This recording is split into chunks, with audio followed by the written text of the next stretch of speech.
Olá, sejam muito bem-vindos ao canal Língua Pátria. Meu nome é Diego Abreu e eu sou o responsável pelo desenvolvimento das atividades aqui no nosso canal. Peço a vocês que estão chegando agora no canal, que estão fazendo a primeira visita aqui ao nosso canal, que se inscrevam aqui no canal, que ajudem no compartilhamento dessa mensagem que eu tento disseminar aqui, que é uma mensagem fundamentalmente de valorização e de amor ao Brasil e à nossa cultura brasileira. No vídeo de hoje, eu vou buscar dar prosseguimento a uma série de vídeos que eu já estou realizando aqui no canal tem um certo tempo e que eu denominei de Biografias do Brasil. Nesses vídeos eu busco fazer um estudo um pouco mais minucioso do pensamento de alguns autores importantes da intelectualidade brasileira, com o intuito de tentar encontrar, tentar flagrar no pensamento desses autores aquilo que poderia ser entendido como a teoria de Brasil que eles apresentam no seu pensamento. Tentar encontrar a interpretação de Brasil que é avançada por cada um desses autores. No vídeo de hoje, eu vou devassar a obra de um dos autores mais importantes do pensamento intelectual brasileiro no século XX. E a importância desse autor vai além do seu aspecto apenas intelectual. Esse autor, cuja obra vai ser devassada aqui neste vídeo, também foi um dos grandes expoentes de uma corrente política que a gente poderia denominar de maneira muito genérica, muito lata, de um nacionalismo de esquerda brasileiro.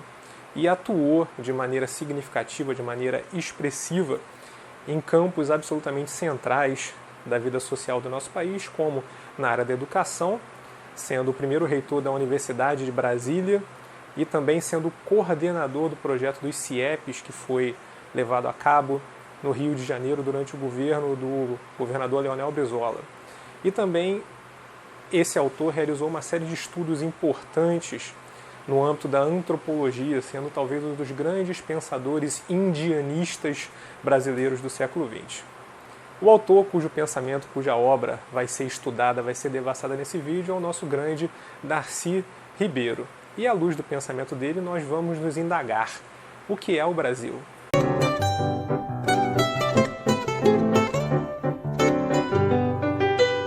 A obra de Darcy Ribeiro é uma obra de proporções oceânicas, amazônicas.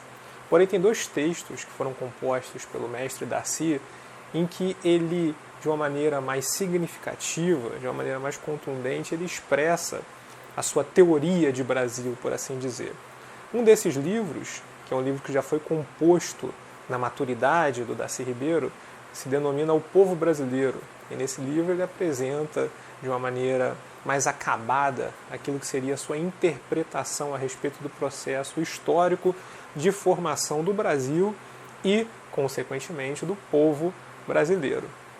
Uma outra obra interessante que é trazida pelo Darcy Ribeiro é uma obra denominada O Brasil como Problema, em que ele traz um esboço de algumas ideias que mais adiante foram desenvolvidas na obra a qual eu me referi anteriormente.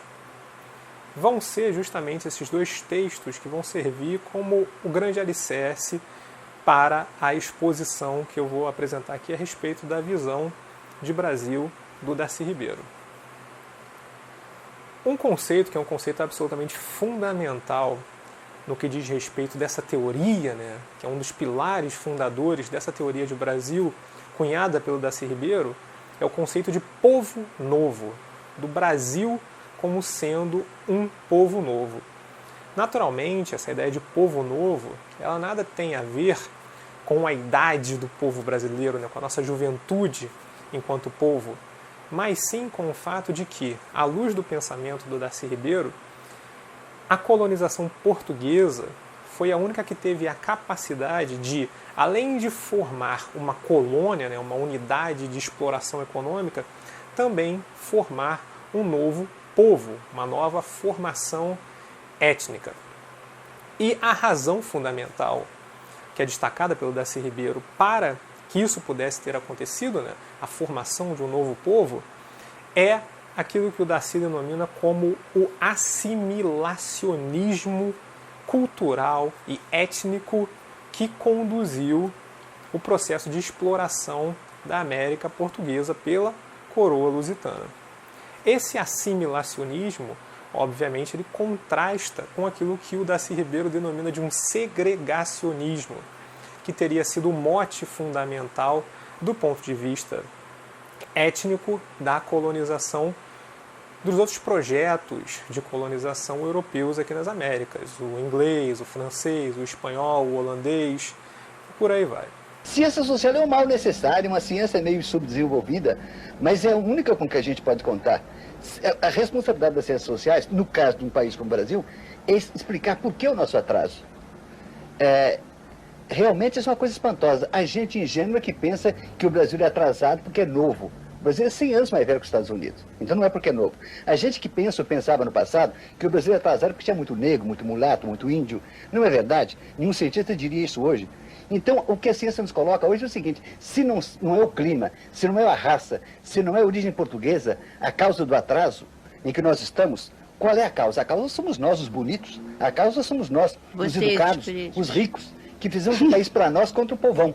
A característica mais marcante do assimilacionismo, dessa ideia de uma colonização e de uma confluência entre diferentes matrizes étnicas que seria regida pela assimilação, que foi a ideia que conduziu o projeto colonial português, é a mestiçagem. Essa é a grande característica desse assimilacionismo português.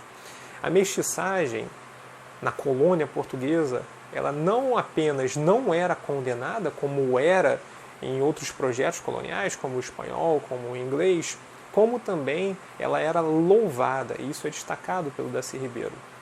E essa mestiçagem aqui no Brasil, ela se deu de maneira mais significativa entre os três grandes troncos étnicos formadores do povo brasileiro, que são, a saber, o branco, mais significativamente, mais expressivamente, o lusitano, o português, que depois foi incrementado pelo italiano, pelo alemão, por todas as correntes europeias que vieram ao Brasil, o negro, mais significativamente também, o banto, o sudanês iorubá e o muçulmano, o malê. E, do ponto de vista do indígena, a gente tem toda uma tapeçaria de diferentes tribos indígenas, desde os tupis, que ocupavam o litoral brasileiro no momento da chegada dos portugueses, até todas as tribos chamadas de tapuia, que são os não-tupis, os cariris e os potiguares do Nordeste, as tribos indígenas do Sul, os guaicurus do Centro-Oeste, os chavantes, os guaranis, e por aí vai. Tem um grande mosaico de diferentes tribos indígenas. E, diferente do que aconteceu em outros projetos coloniais aqui das Américas, não houve uma segregação do ponto de vista étnico entre esses componentes populacionais, entre essas diferentes matrizes étnicas. Houve no Brasil um grande caldeamento, essa é a palavra que o Darcy Ribeiro utiliza, uma grande mistura, uma grande mestiçagem, uma grande fusão entre esses elementos étnicos. Obviamente que esse processo de caldeamento ele teve como base interesses econômicos da coroa portuguesa, que tinham interesse efetivamente de ocupar, de expandir a ocupação de gente, de povo na colônia americana, mais especificamente aqui no Brasil, E, obviamente, como havia um contingente muito pequeno de mulheres portuguesas disponíveis para vir acá no Brasil, essa expansão populacional teria que se dar, como o Darcy Ribeiro, de forma muito poética, fala, através do ventre da mulher indígena. O Darcy Ribeiro ele destaca que o primeiro brasileiro, o primeiro elemento brasileiro a surgir aqui na América Portuguesa foi o mameluco, ou seja, o produto do intercurso carnal entre o português e a Índia. Mas Darcy Ribeiro ele destaca que esse processo de formação do povo brasileiro ele aconteceu em duas etapas. Na primeira etapa surgiram as formas germinais de mestiço no Brasil, o mameluco, o cafuso, ou seja, o produto do encontro de duas dessas matrizes étnicas, por exemplo, do índio com o português, do negro com o índio e por aí vai. Porém, o surgimento efetivo do brasileiro se deu no momento em que esse mestiço primitivo, né, o mameluco, o cafuzo, o mulato, ele começou a se miscigenar também com outros mestiços. Então você começou a ter um intercurso carnal, uma reprodução que era realizada entre um mameluco e um cafuzo, por exemplo. E a partir desse momento se deu a diluição étnica do povo brasileiro em face das suas matrizes étnicas fundantes. Se deu o apartamento do brasileiro em relação ao seu alicerce étnico fundador. Darcy Ribeiro ele destaca que, além de um povo novo, o povo brasileiro também, por conta desse seu processo de formação dado no caldeamento, na fusão, na polimerização, o povo brasileiro também é um povo síntese. E é daí que ele parte para poder realizar a comparação, a associação que ele fez, que ficou muito famosa, entre o povo brasileiro e o povo romano, chamando o Brasil da Nova Roma tropical. Por que povo síntese? O Brasil seria um povo síntese porque, diferente de muitos outros povos, o povo brasileiro ele se caracterizaria, se identificaria não pela posse de determinados traços fenotípicos específicos. Por exemplo, o holandês ele tem aquele cabelo meio ruivo, meio alaranjado, então aquela coloração específica do cabelo do holandês é utilizada como um traço de identificação do povo holandês, que está presente inclusive na bandeira holandesa.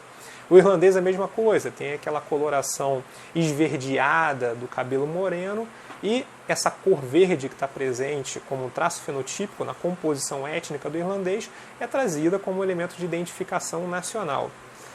No povo brasileiro se daria o oposto. O povo brasileiro não seria identificado pela posse de um elemento específico, um elemento distintivo, mas sim pela sua universalidade, pela possibilidade que o mundo tem de encontrar-se no povo brasileiro. Pelo fato de o povo brasileiro, na sua alma e no seu corpo, na sua feição, trazer o universo de todas as formas étnicas possíveis que a humanidade já logrou dentro da sua expressão. O povo brasileiro expressa a universalidade do ser humano.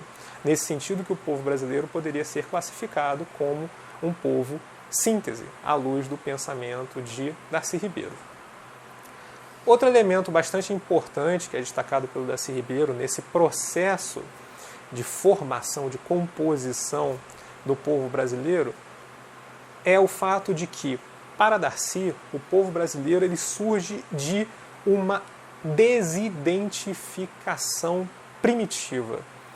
O que o Darcy Ribeiro quer dizer com isso? O povo brasileiro ele surge do fato de que o mestiço, aquele que surge pela contingência social e econômica do processo da colonização lusitana, ele, por um lado, se a gente for pegar, por exemplo, aqui o caso do mameluco, o filho do português com a Índia, por um lado, ele não se identificava com os indígenas, a quem ele desvalorizava, que ele considerava um povo inferior, mas também ele não se identificava ou não era deixado identificar-se com os portugueses, entre aspas, de puro sangue, os portugueses não mestiços, porque obviamente ele era rejeitado pelos reinóis, pelos portugueses que habitavam o Brasil e que ainda não tinham se miscigenado, que ainda não tinham se misturado. E é a partir dessa ninguém-dade, que é um conceito que o Darcy Ribeiro traz, desse caráter de ninguém, desse caráter de não pertencimento a nenhuma das etnias fundadoras do Brasil, da presença humana no Brasil, que o brasileiro ele vai construir a sua identidade singular, a sua identidade como uma singularidade.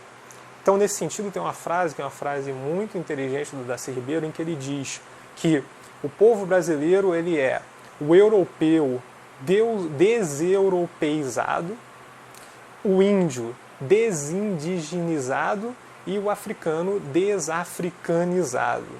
Ou seja, o povo brasileiro é o resultante da miscigenação com a diluição dos caracteres, dos elementos fenotípicos que são constitutivos de cada um desses troncos formadores do brasileiro.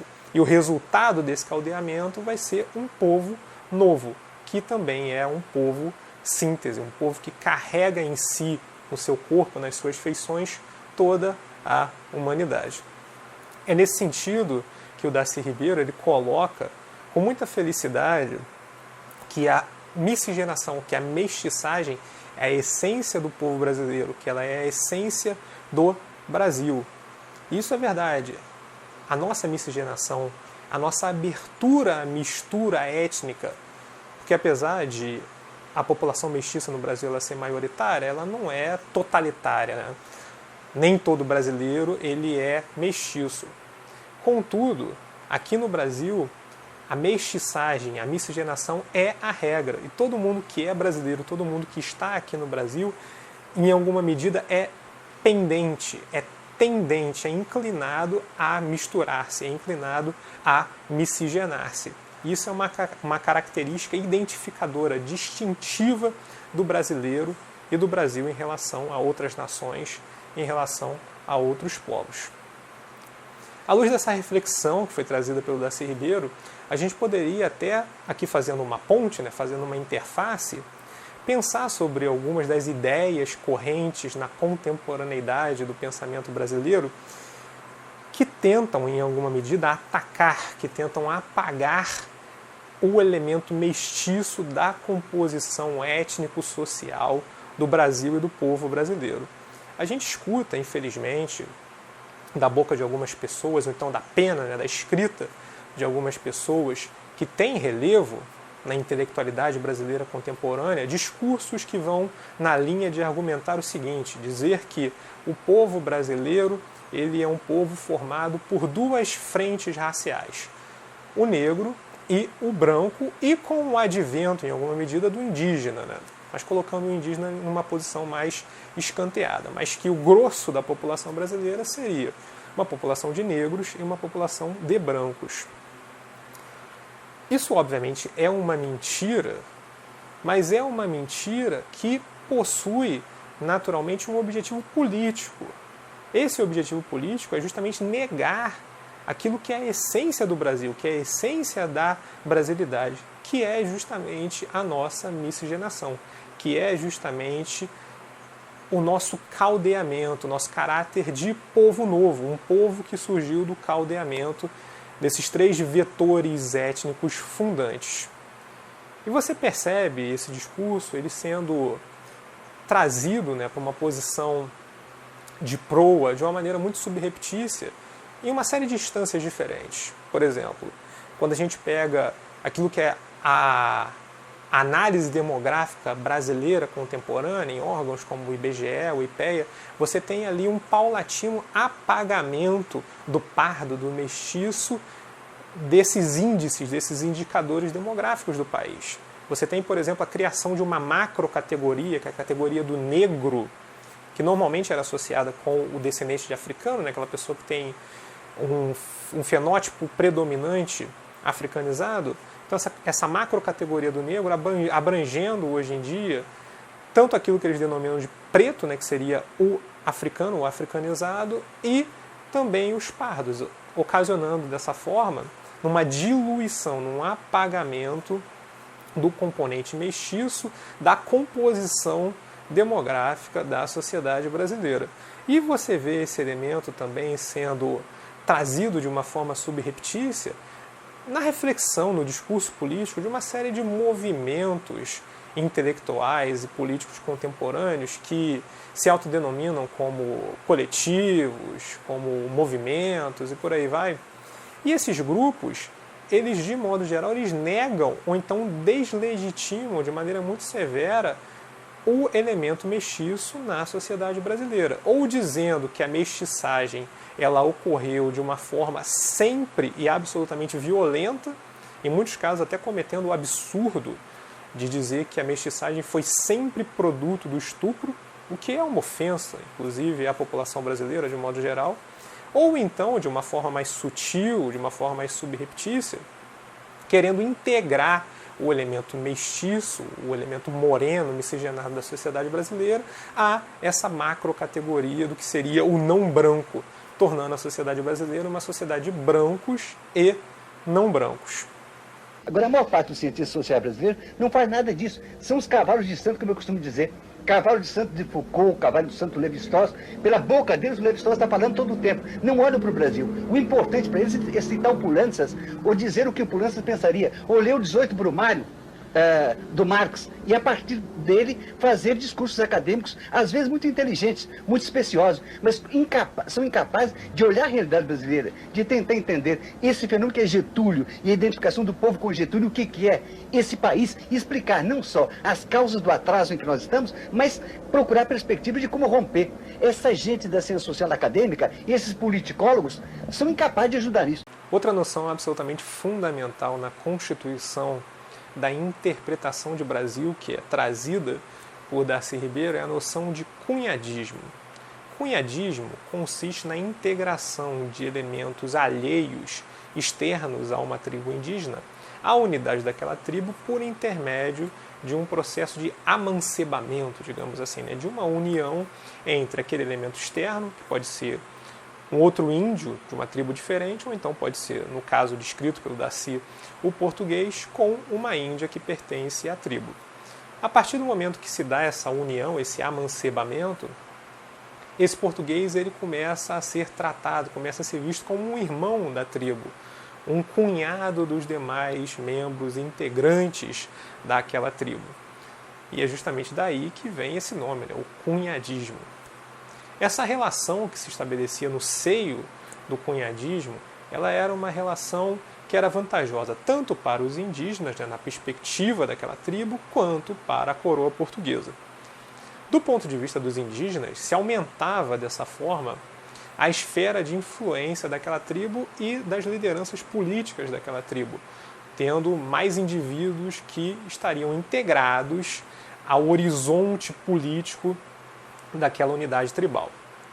Do ponto de vista da coroa portuguesa, esse processo de formação de alianças entre os membros da coroa portuguesa no Brasil, né, os portugueses aqui presentes, e os indígenas era interessante por duas razões. Em primeiro lugar, porque isso geraria o aumento significativo da população que ocuparia o território luso-brasileiro, o território da América Portuguesa, que teria algum grau de lealdade, algum grau de vinculação com a coroa portuguesa, né, por serem filhos de portugueses. Da mesma forma, se estabelecia assim uma ligação, um vínculo de lealdade entre a coroa portuguesa, né, que se fazia presente na imagem daqueles integrantes, daqueles membros que foram integrados à tribo pelo cunhadismo, e a tribo que os recebeu, que os acolheu. Essa aliança, esse conjunto, essa rede de alianças que se estabeleceu entre a coroa portuguesa e várias tribos indígenas foi absolutamente fundamental na defesa do domínio português do território da América Portuguesa em face de nações, de projetos coloniais que eram adversários ao projeto português, como aconteceu, o mais famoso deles, né, o projeto holandês, que ocupou parte significativa do Nordeste durante o século XVII. Teve duas tentativas francesas, né, na França Antártica e na França Equinocial, respectivamente no Rio de Janeiro e no Maranhão, e teve algumas pequenas tentativas espanholas e também inglesas de tomar nacos, espaços, pedaços do território lusitano que veio a conformar o Brasil. E foi justamente por conta desse conjunto, dessa rede de alianças que se estabeleceram por intermédio do cunhadismo, que Portugal teve mais condições de utilizar não apenas o braço, né, a carne de canhão dos indígenas, mas também um conhecimento que essas tribos detinham a respeito da geografia, da topografia, do território, das técnicas militares que seriam mais adequadas ao tipo de ambiente em que a guerra seria travada, né, um ambiente da floresta, e por aí vai. Foi justamente por conta da consciência a respeito do papel central do cunhadismo na formação mestiça, miscigenada do povo brasileiro, né, dos nossos primeiros mamelucos, que o Darcy Ribeiro, com a poesia que lhe é característica, ele diz no livro Povo Brasileiro que o ventre da mulher indígena foi o ninho, foi a usina de produção dos primeiros brasileiros, que foram os mamelucos. Existiram 3 núcleos populacionais de brasileiros, de mestiços, importantes durante o período da dominação inicial portuguesa, da ocupação inicial portuguesa no Brasil, ali na virada do século XVI para o século XVII.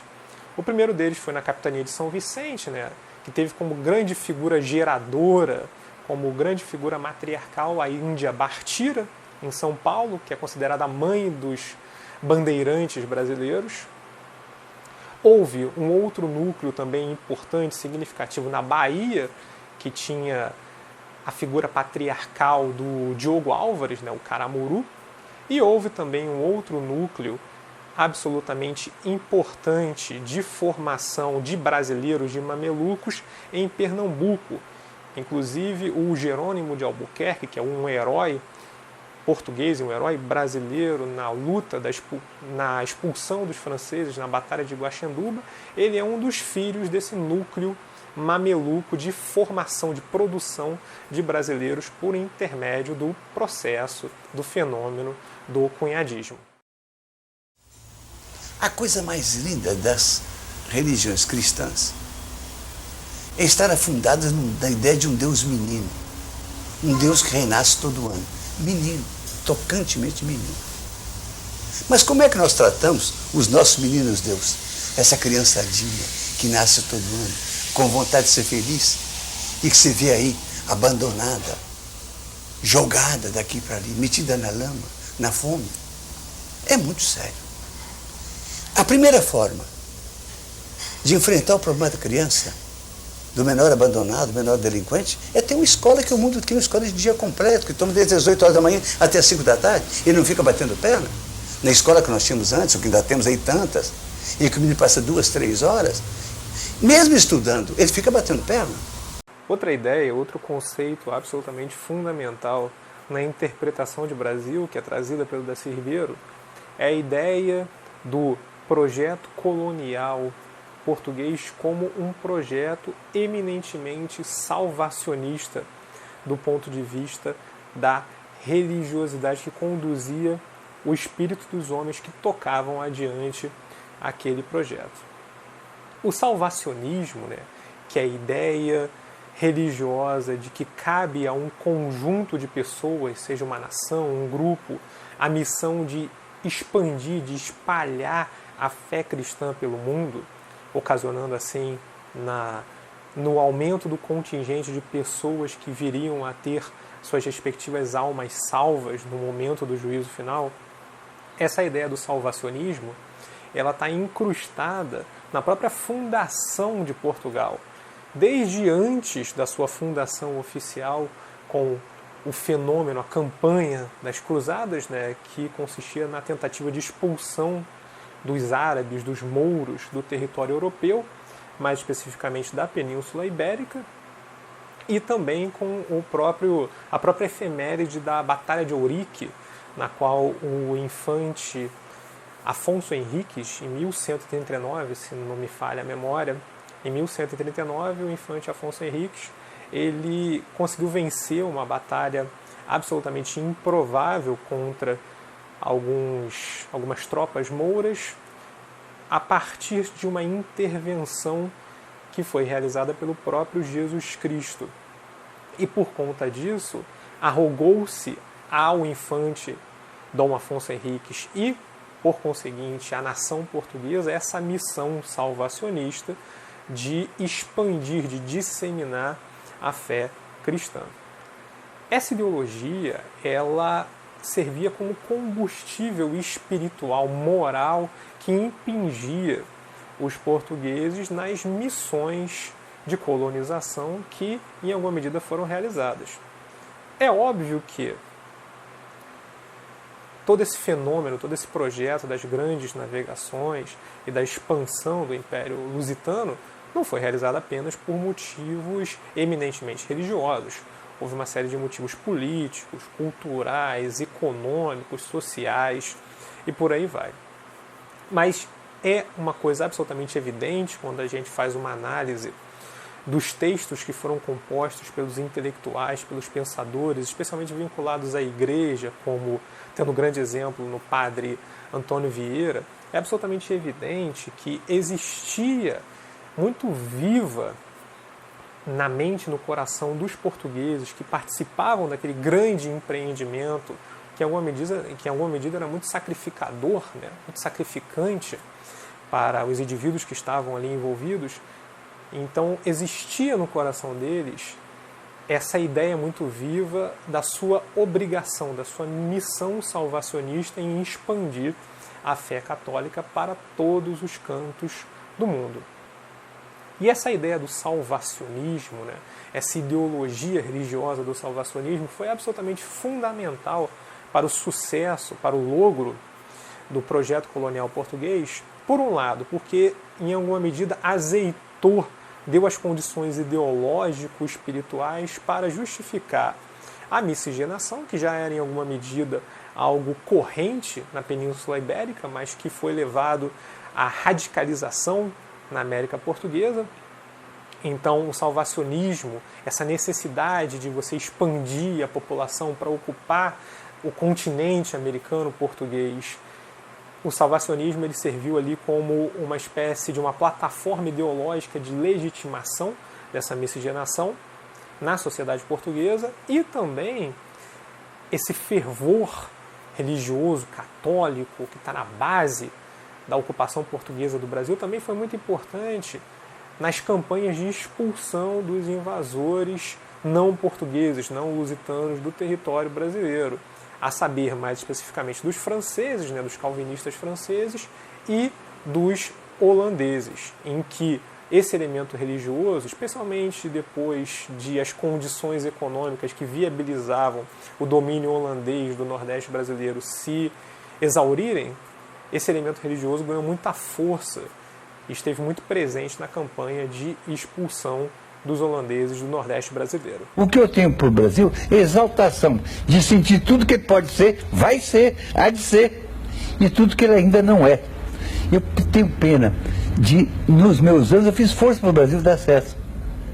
Eu tenho pena de que eu ando meio doentinho, posso até morrer, e fico com vocês encarregados de fazer esse país, mas façam, sem copiar ninguém, realizando as potencialidades do nosso povo, potencialidades que são imensas, como uma civilização tropical e uma civilização mestiça e, sobretudo, uma civilização humana.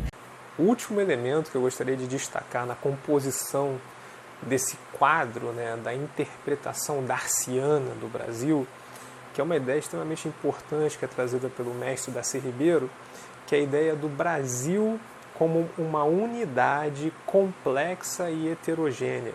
Ou, utilizando uma terminologia que o próprio Darcy Ribeiro utiliza no livro O Povo Brasileiro, o Brasil como a unidade das Ilhas Brasil. Em primeiro lugar, Darcy Ribeiro ele destaca que o povo brasileiro ele é um povo absolutamente único, que ele estabelece entre si uma unidade. Então, Darcy Ribeiro ele parte dessa ideia, que é uma ideia absolutamente fundamental, de que o Brasil é uma unidade e que o povo brasileiro é um povo uno. E essa unidade se dá no elemento étnico, né, que o povo brasileiro, apesar de, obviamente, ser um povo síntese, um povo universal, ele tem como elemento majoritário e preponderante o elemento mestiço, o elemento da mestiçagem, e que, em alguma medida, estabelece uma relação de hegemonia, de preponderância em relação às demais franjas constitutivas do povo brasileiro. O segundo elemento, o segundo pilar da unidade do povo brasileiro é a unidade linguística. E o Darcy Ribeiro ele destaca com muita inteligência que o Brasil, sendo um país continental, uma nação absolutamente amazônica, gigantesca, como é, tem uma diversidade linguística, dialetal, muito menor do que Portugal, que é um cotoco de país, que é um país minúsculo e que tem inclusive dialetos que são não compreensíveis entre si. Uma coisa que não acontece nessa plataforma continental brasileira gigantesca, pantagruélica. E o terceiro elemento constitutivo dessa unidade fundadora do Brasil é o elemento de uma visão espiritual, religiosa, moral comum, que é assentada justamente em uma visão do catolicismo salvacionista franciscano, que é a base ideológico-espiritual da formação do povo brasileiro e da formação do Brasil. E Darcy Ribeiro, ele destaca que essa unidade que se formou no Brasil é uma unidade absolutamente extravagante, se a gente for levar em consideração, de um lado, o tamanho gigantesco, esse gigantismo do Brasil, e também, por outro lado, a quantidade também avassaladora de elementos de influência distintos que se debateram sobre os núcleos de população, de povoamento do continente brasileiro, sejam elementos ambientais, elementos culturais, interação com outros povos, por aí vai. Darcy Ribeiro, ele trabalha com a ideia de que o Brasil ele foi se formando do ponto de vista cultural, econômico e populacional a partir daquilo que ele denomina de Ilhas Brasil.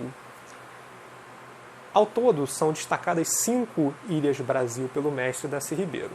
Seria o Brasil, a Ilha Brasil do Engenho, o Brasil Caipira, o Brasil Sertanejo, o Brasil Caboclo e o Brasil Sulino.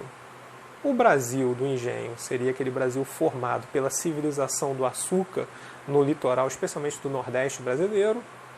O Brasil Sertanejo seria aquele Brasil formado especialmente pela população mameluca, formada a partir do encontro dos portugueses mais pobres com os índios que moravam no sertão, e que foi um Brasil que se sustentou economicamente na pecuária, se sustentou economicamente na expansão da criação de gado ao longo dos sertões brasileiros.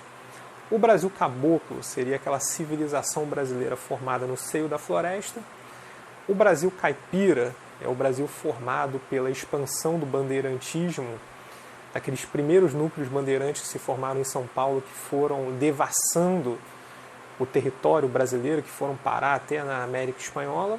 E, finalmente, o Brasil sulino seria o Brasil que se formou do encontro de 3 grandes elementos: dos gaúchos, com uma grande influência hispânica, dos açorianos, que foram trazidos pelos portugueses para ocupar especialmente a região ali do litoral do Paraná, Santa Catarina, Rio Grande do Sul, e dos elementos chamados pelo Darcy Ribeiro de elementos gringos, que foram os imigrantes que vieram de ascendência italiana e alemã a ocupar aquela região no sul do Brasil. Então a confluência, a miscigenação entre esses 3 grandes vetores étnicos, culturais, foi que deu origem a essa ilha do Brasil sulino. De modo geral, essas ilhas, essas 5 ilhas Brasil, já tinham a sua unidade estabelecida pelo fato de terem uma língua comum, pelo fato de serem constituídas a partir do mesmo processo de formação populacional da miscigenação e, fundamentalmente, a partir de núcleos, de vetores étnicos muito parecidos, e também pelo fato de comungarem de uma mesma visão de mundo e de terem todos a sua lealdade estabelecida para com a coroa lusitana. Contudo, o momento definitivo de formação dessa unidade brasileira que sedimentou a união, a aliança, a unidade entre essas 5 ilhas Brasil foi o empreendimento da mineração do ouro a partir ali do iniciozinho do século XVIII, final do século XVII. É por conta disso que Darcy Ribeiro ele diz de uma maneira muito poética que Minas Gerais foi o nó que atou as Ilhas Brasil, foi o nó que estabeleceu a unidade do nosso país, da nossa nação. Isso é uma coisa que é exposta de maneira muito clara no livro O Povo Brasileiro, em que Darcy Ribeiro ele diz que Minas Gerais servia como uma espécie de um núcleo centrípeto, né? Como um núcleo que exercia uma força de centralização entre essas 5 ilhas que o rodeavam em alguma medida. Tanto do ponto de vista da oferta de mantimentos, da oferta de equipamentos, da oferta de víveres necessários para o desenvolvimento do empreendimento da mineração. Então os gaúchos forneciam gado, forneciam charque, os caboclos da floresta forneciam ali uma série de alimentos necessários, né, para aquela população poder sobreviver. Os sertanejos também forneciam gado, forneciam charque, até o próprio engenho fornecia um excedente de mão de obra escrava, já que naquele momento o engenho estava em crise, e vendia esses escravos para a produção mineradora ali em Minas Gerais. E também esse núcleo mineiro serviu como esse elemento centrípeto também da população que, pela prosperidade, né, pelo boom econômico daquele empreendimento, foi atraída. E dessa forma se estabeleceram uma série de correntes migratórias das 5 ilhas Brasil para aquele núcleo que até geograficamente é centralizador, né, já que Minas Gerais está numa posição mais centralizada do Brasil, e que, em alguma medida, terminaram de consolidar essa unidade das Ilhas Brasil, que é uma unidade que cada vez mais se consolida pelo fato de que ainda hoje existem uma série de correntes migratórias que vão em diferentes fluxos dentro do país e que vão estabelecendo justamente essa têmpera, né?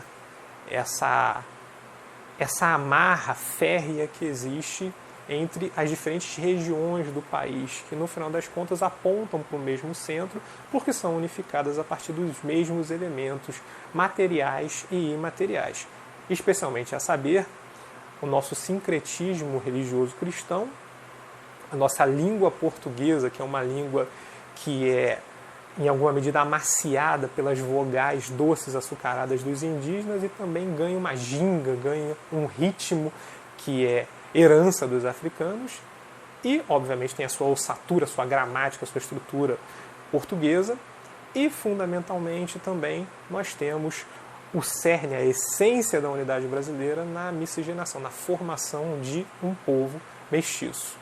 E eu confio muito mais num Tancredo, por exemplo, do que num politicólogo qualquer. Esses doutores em política, na realidade, não tem nada que dar. Então, há um tipo de ciência social que é tão infecunda quanto a erudição antiga. Essa erudição dos que sabiam latim, que falavam todas as línguas do mundo, e que, de gente que não sabia nada, só citava, só se lembrava de um texto do outro. Essa gente não dignificava a inteligência, porque convertia a inteligência, que é um instrumento de compreensão e transformação do mundo, convertiu a inteligência num ato de fruição. Então, era uma coisa masturbatória, muito ruim. Ciência social, em grande parte, é isso, lamentavelmente. Eu sou cientista social, confesso, modesto e acanhado. Esse é o Brasil que é interpretado, que é trazido à luz por Darcy Ribeiro. É um Brasil que é formado a partir do encontro do português com o índio e com o negro. É um Brasil que se forma a partir do forno, da usina, do cunhadismo e da miscigenação.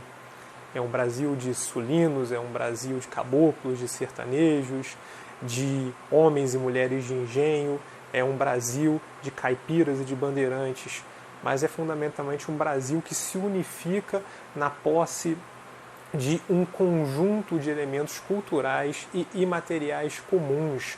É um Brasil que fala a mesma língua, é um Brasil que tem a mesma fé, que se ajoelha perante o mesmo Deus, que tem uma lealdade comum.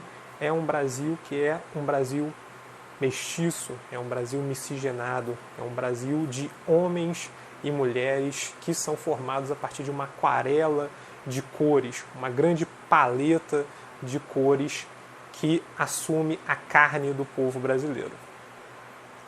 Eu recomendo a vocês que assistiram esse vídeo vivamente a leitura das 2 obras que aqui foram referenciadas, que são O Povo Brasileiro e também O Brasil como Problema.